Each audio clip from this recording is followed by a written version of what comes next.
As Jesus has told you, humanity's awakening is imminent. I know you feel that you have heard this said many, many times, and yet it seems that nothing has occurred to confirm that humanity's awakening is ongoing, let alone imminent. But, because you have listened to our messages to you from the spiritual realms telling you that your awakening is imminent, you have, as a result of listening to us, strengthened your collective intent to bring it about. And, as you have also been told many, many times, the power of your individual intent, without mentioning the amazing power of your collective intent, is enormous and extremely effective.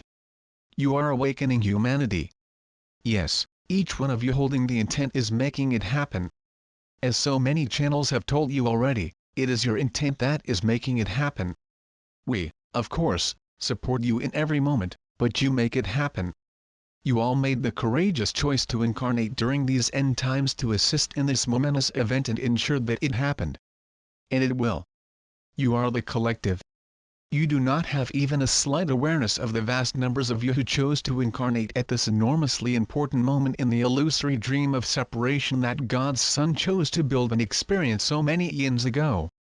As you well know, in truth it was but a moment ago that you chose to play the game of separation, but you used your immense power and imagination to construct an environment that would appear very real to those who engaged with it by incarnating as humans.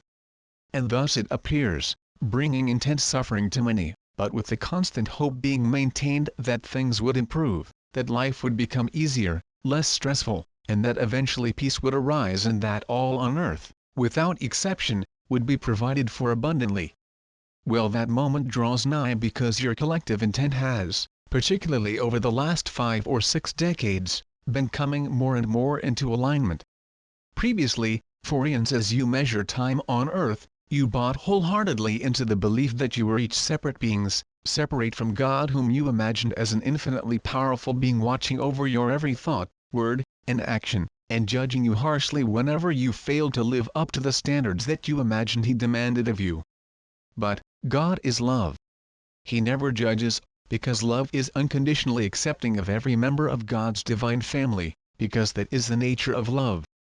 And every conscious entity, without exception, is a beloved member of that divine family. Separation is not only illusory, it is impossible, because all that God creates is eternally one with Him. And there is nothing apart from what God creates, because God is all that exists. Humanity has spent eons at war with itself, causing itself intense pain and suffering, as it has attempted to establish a safe haven within your illusory environment where it can live in peace with those it judges to be its friends and family. Humanity is one with itself, everyone is family, and the true nature of everyone is love.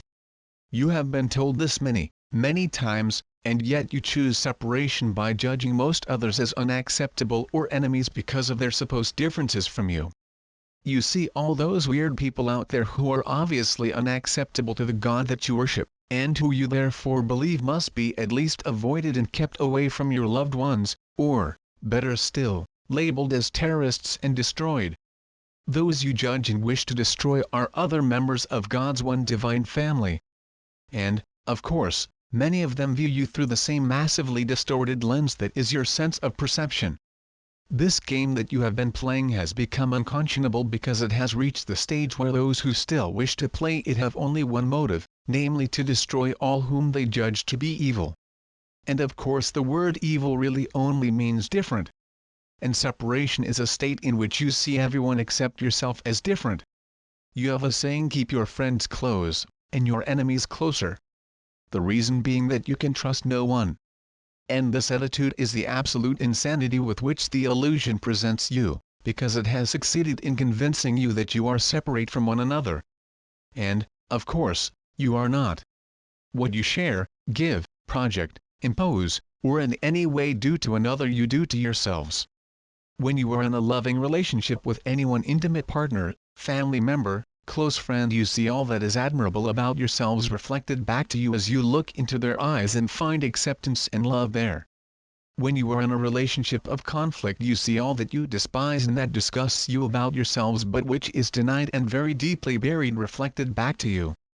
But, you are all perfect divine beings. What you experience in the illusory state of being human is duality, opposites, confusion, and chaos. It makes no sense. Why? Because it is unreal. You constructed a game, and as you know, a game is played by opposing teams or opposing individuals. You chose to play this game, and then forgot that it was a game, and used all your human intelligence to outwit and destroy those whom you decided were your opponents, your enemies. How, as the beloved children of God, eternally one with Him and with each other, can you possibly have enemies? Surely there are very few of you who do not see that as insanity.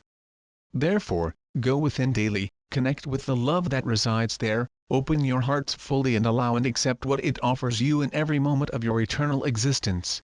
When you do that, wholeheartedly, without any reservations, peace will fill your hearts and love will embrace you. When you allow that to happen, your whole perception of life, of love, of people, will change completely.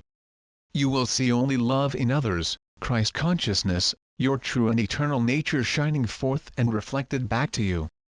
Going within daily, as more and more of you are doing, and accepting the unconditional love that is offered to you constantly, is changing the world.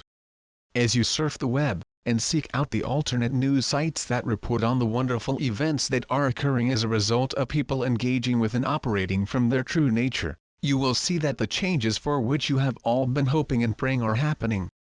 Major essential changes are happening right now all across the planet. You are living in the time of humanity's awakening, the time for which you have been praying and hoping for eons, and it is now. With so very much love, soul,